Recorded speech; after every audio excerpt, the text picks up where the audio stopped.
mi predstavljamo ekipo sedanjo Državnega sveta, ki si želi dobro opravljati svoje delo. In seveda tisto, kar mi lahko prispevamo, je naše in mednarodne izkušnje na področju delovanja dvodomnih sistemov. Zdaj, težko bi zdaj spregledali tesno povezavo med idejo o ukinitvi Državnega sveta in nekaterimi drugimi pobudami, ki so prisotne tako v Sloveniji kot v Evropski uniji in širše. Sicer ideja izhaja iz arzenala ukrepov za zmanjševanje demokratičnosti v posameznih nacionalnih državah, tudi na ravni Evropske unije. Dovolj transparentno je, da je konzervativna politična opcija usmerjena tako, da bi želela imeti kar se da enostavno tehnokratsko, birokratsko upravljanje z nacionalnimi državami in skozi to doseči tako imenovan ideal vitke države.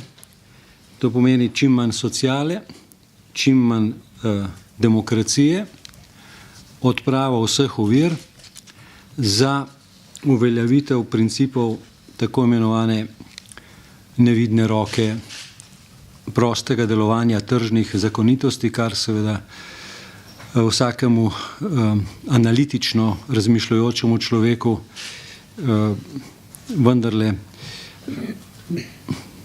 daje osnovo za zaključek, da gre za morda simpatično načelo, ki pa v praksi pomeni upeljevanje monopolov strani transnacionalnih korporacij.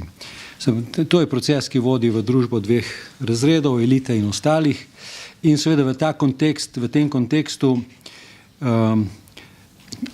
ukrepov, ki potekajo v Evropi, ki smo jim bili lahko že priča v Italiji, v Grčiji, kjer se ob demokratičnih procesih kar naenkrat pojavi neka tehnokratsko postavljena prisilna uprava ali vlada, ki deluje v smislu finančnega discipliniranja posamezne države. Zdaj, seveda smo mi te zadeve pogledali tudi konkretno, te pobude v luči tekstov, ki so nam bili do zdaj na razpolago, in predvsem moramo ugotoviti, da tekst za ustavne spremembe, ki naj bi bil osnova za spremembe ustave tokrat, je pravzaprav v glavnini prepisan tekst iz nekaj let nazaj, ne prinaša nobene analize konkretne delovanja Državnega sveta. Jaz iz mojih konkretnih komunikacij lahko celo povzamem, da ocenjujejo tudi nasprotniki Državnega sveta njegovo delovanje kot dobro, vendar pa menijo, da Državni svet ne prinaša dodane vrednosti, da je nekoristna, nepotrebna institucija in da je kot tako potrebno ukiniti. To lahko reče nekdo, ki je popolnoma spregledal nekaj temeljnih principov delovanja Državnega sveta, ki so se pokazali v 20 letih. Najprej je tukaj področje vpletenosti Državnega sveta v zakonodajni proces, ki ga v veliki meri opredeljuje ustava. Potem je to drugo področje intenzivne povezanosti Državnega sveta z organizirano strokovno civilno družbo in nevladnimi organizacijami. Tu na mizi imate majhen vzorec produktov, ki iz tega sodelovanja nastajajo. To pomeni, recimo, naprimer, lansko leto smo imeli več kot 60 dogodkov v Državnem svetu, 37 z klasično strukturo analize zaznanega problema, formiranja ekipe strokovnjakov, ki organizira posvet in potem obravnava zaključkov posveta in produkt tega delovanja, se pravi zaključki posvetov, ki jih obravnavajo organi Državnega sveta, so potem na razpolago dani vladnim resorjem, Državnemu zboru in zainteresirani strokovni javnosti. Izmed instrumentov se seveda Državni svet najbolj poznan po zakonodajnem vetu. To je celo dosti neposrečen oblikovan instrument. Zdaj smo mi, ne glede na dogodke, v intenzivnem komuniciranju s poslanskimi skupinami, pa tudi z ministri, ki jim želimo med drugim tudi prikazati, da bi ta boljša oblika tega instrumenta veta lahko bila koristna za boljše delovanje slovenskega parlamentarnega sistema. Konkretno predlagamo uvedbo 4. branja zakona, kajti praksa je pokazala, da je v večini primerov v posameznem zakonu problem leži v členu ali v skupini členov, kar pogosto prizna tudi vlada ali koalicija, vendar postopek zaenkrat ne dovoljuje, da bi se v tej fazi izvedla sprememba zakona, ki bi lahko celo po splošnem prepričanju pomenila izboljšanje. No, to konkretno mi predlagamo, da bi prvič veto lahko bil izdan v obliki veta zoper posamezen člen zakona ali skupino členov, prvič, in drugič, da bi poslanci Državnega zbora imeli možnost o tem vetu sploh razmisliti, diskutirati, zauzemati stališča in ga potem bodisi zavrniti, sprejeti delno ali v celoti ali v tistem delu zakona sprejeti neko tretjo rešitev. S tem bi močno izboljšali in ne bi podaljšali zakonodajnega postopka, tako da to je ena izmed zadev, ki bi bila rešljiva že v obstoječi zakonodaji za določeno spremembo Poslovnika Državnega zbora. Državni svet ima še tretje področje svoje dejavnosti, to je mednarodna dejavnost, ki je sicer ustrezno skromna, posvečena predvsem stikom z državami, ki imajo tudi dvodomni parlamentarni sistem, in članstvo Slovenije tam spoštovan in ustanovni član Združenja evropskih senatov, mimogrede za to ne plačujemo nobene članarine, imamo pa stik z najpomembnejšimi evropskimi politiki, kajti marsikje v Evropski uniji je predsednik senata po rangu druga osebnost v državi in imamo možnost komunicirati o vprašanjih, ki so za Slovenijo aktualna v zelo zanimivem krogu sogovornikov. Običajno se naših zasedanj udeleži tudi predsednik Evropskega parlamenta in izkoriščamo v Državnem svetu te možnosti za promocijo slovenskih stališč od, če gledam recimo neko obdobje nazaj, Hrvaške pa do aktualnih gospodarskih vprašanj. Druga zadeva pa je, koliko je potem Slovenija v stanju to spoštovati in izkoristiti.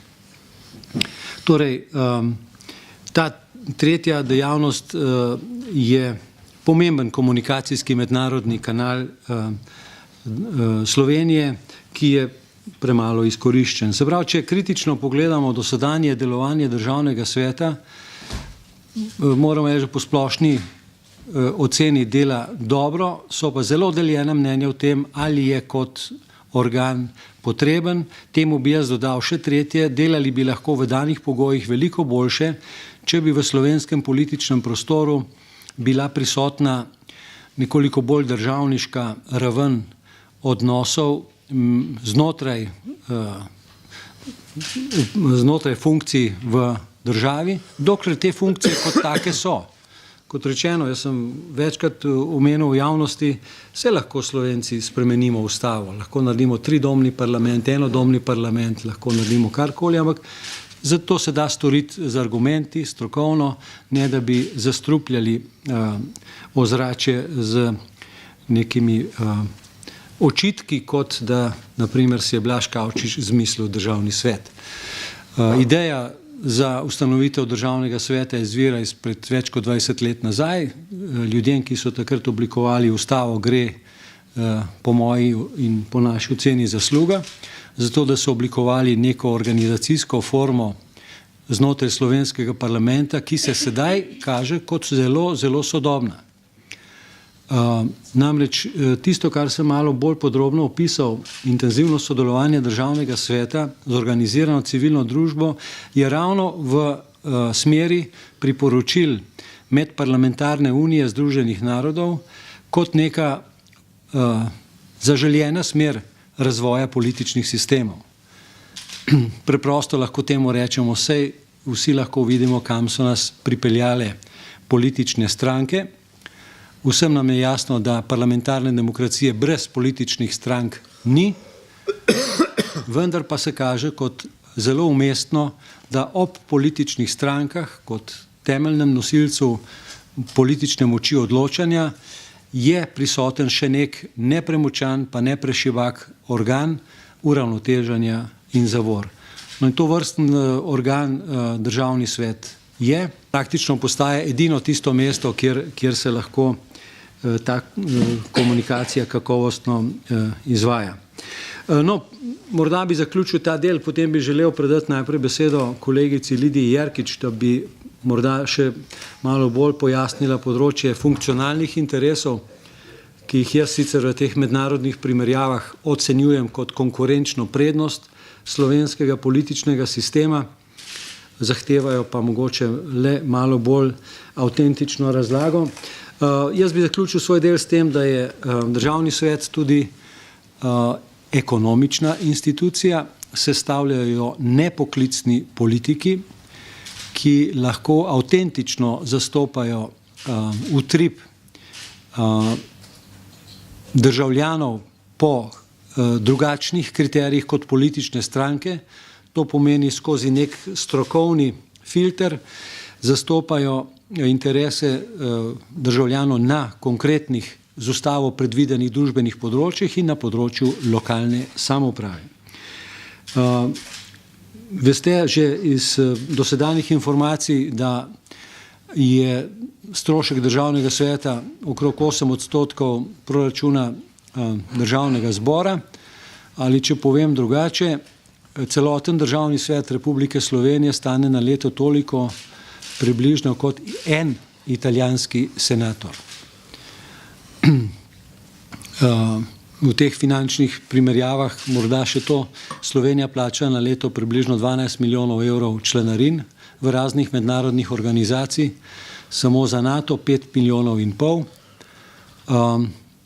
Ideje o tem, koliko bi prihranili z ukinitvijo državnega sveta, pa odražajo nepoznavanje realne računice, ki bi prinesla recimo naslednje posledice, ko upoštevamo, da znašajo plače zaposlenih okrog 1 milijon evrov na leto, 26 zaposlenih, ki bi se v primeru ukinitve delno prezaposlili, delno verjetno šli na zavod.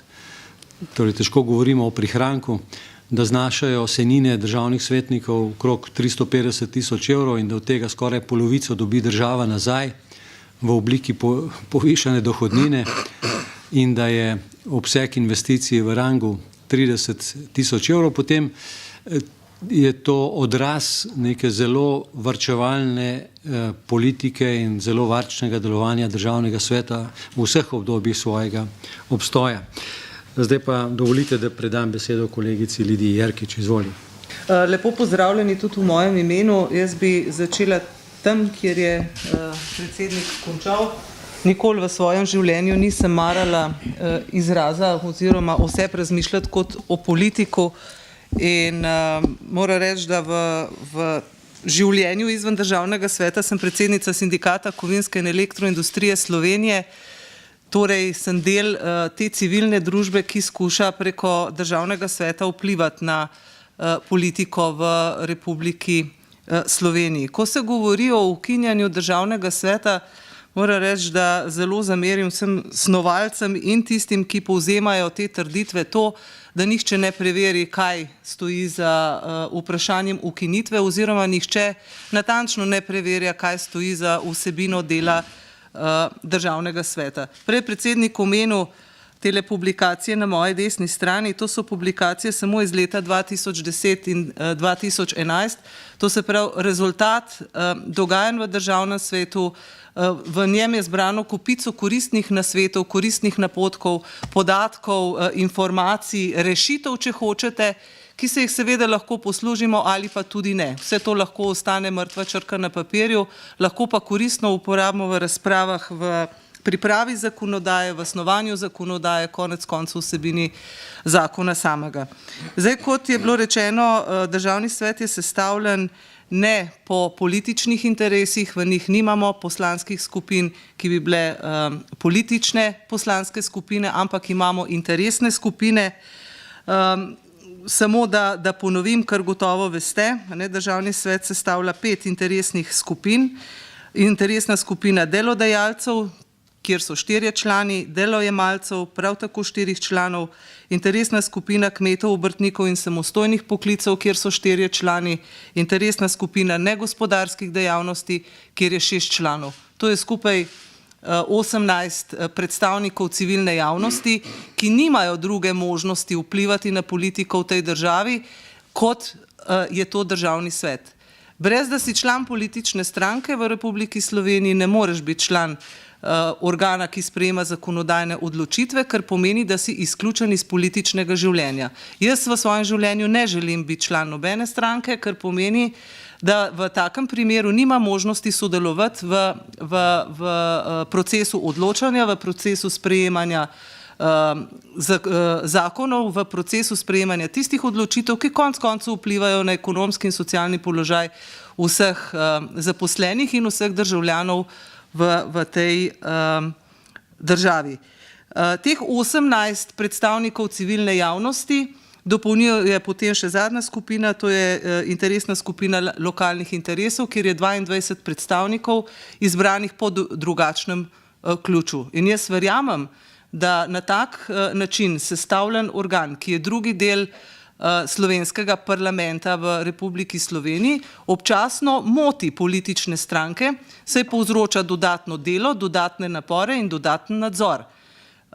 Nadzor, ki ga je verjetno težje kontrolirati in težje nadzorovati, kot je pa to Državni zbor, ki je sestavljen iz političnih strank in kjer je nadzor nad člani Državnega zbora nedvomno preko političnih linij večji, kot je pa to nadzor nad člani Državnega sveta. Jaz mislim, da je to tudi eden glavnih razlogov, zakaj je Državni svet že od samega nastanka v procesu ukinjanja, in vsakič, ko se Državni svet spusti v obravnavo posameznih zakonov preveč natančno, takrat, ko je morda kakšen veto preveč, ki politično ni aktualen, se ta ideja samo še razvije. Zdaj preglednico o tem, koliko vetov je Državni svet sprejel in koliko jih je Državni zbor upošteval, imamo.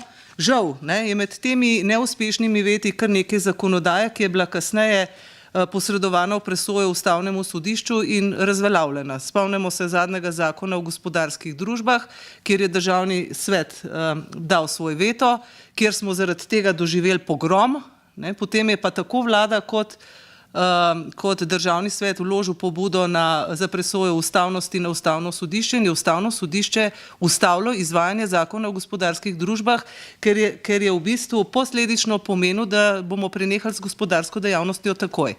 Opozarjamo na to, jaz mislim, da je bilo dovolj na glas in v mnenjih in priporočilih, pa vendarle tega nihče ni hotel slišati, zato ker ni zanimivo. Včeraj, naj samo spomnim, je bila seja Državnega sveta, kjer smo obravnavali zadnji paket nacionalnega reformnega programa, to je tisto, kar je danes sprejemala vlada. Meni je žal, da včeraj ni bilo nobenega od novinarjev na seji, se si naš posnetek konec koncev lahko pogledate, ampak v razpravi, ki je trajala 2 ure in pol, je bilo povedanega marsikaj, kar bi bilo koristno tudi vladi, pa ne samo koristno, rešitve, ki bi verjetno na drug način reševale gospodarsko situacijo v tej državi. Skratka, če ponovim še enkrat, Državni svet je prav gotovo predstavnik civilne družbe. Sindikati in delodajalci skupaj v Državnem svetu marsikdaj skušamo najti rešitve, ki jih morda ni mogoče najti na ekonomsko-socialnem svetu, ki jih mogoče ni najti na vladi. Obe skupini sta bile predlagateljice kar nekaj zakonov, oziroma bom konkretna, ne kar nekaj 3, ki so celo uspeli dobiti podporo v državnem zboru in ki so v času gospodarske krize pomagali pri premoščanju tistih najhujših socialnih stisk. Zadnji zakon, ki še čaka na obravnavo, je zakon o jamstvenem in socialnem skladu, katerega predlagatelj je prav tako državni svet. In jaz bi se skoraj upala trditi, da smo pri zakonodajni iniciativi v državnem svetu včasih bolj prodorni in bolj natančni, kot pa so to poslanci državnega zbora, ki čakajo na vladne predloge. Skratka, sindikati bomo prav gotovo tisti, ki bomo nasprotovali ukinitvi državnega sveta, seveda sploh, pa tudi spremembi v drugo obliko, se pravi v obliko, kjer bi v državnem svetu bili predstavljeni samo lokalni interesi, ker to pa bi, po mojem mnenju, pomenilo podvajanje državnega zbora, to se pravi dupliciranje političnih strank. 5% ljudi, ki je vključenih v politične stranke, pač ne more voditi celotne države, brez da bi imelo zadaj vsaj en korektiv, kot je državni svet. Jaz se vam zahvaljujem za udeležbo na tej tiskovni konferenci, to bo verjetno naredil tudi predsednik, ker sem se rahlo bala, da novinarjev ta tiskovna konferenca pač ne bo zanimala. Hvala. Hvala. Seveda, tudi z moje strani hvala za udeležbo.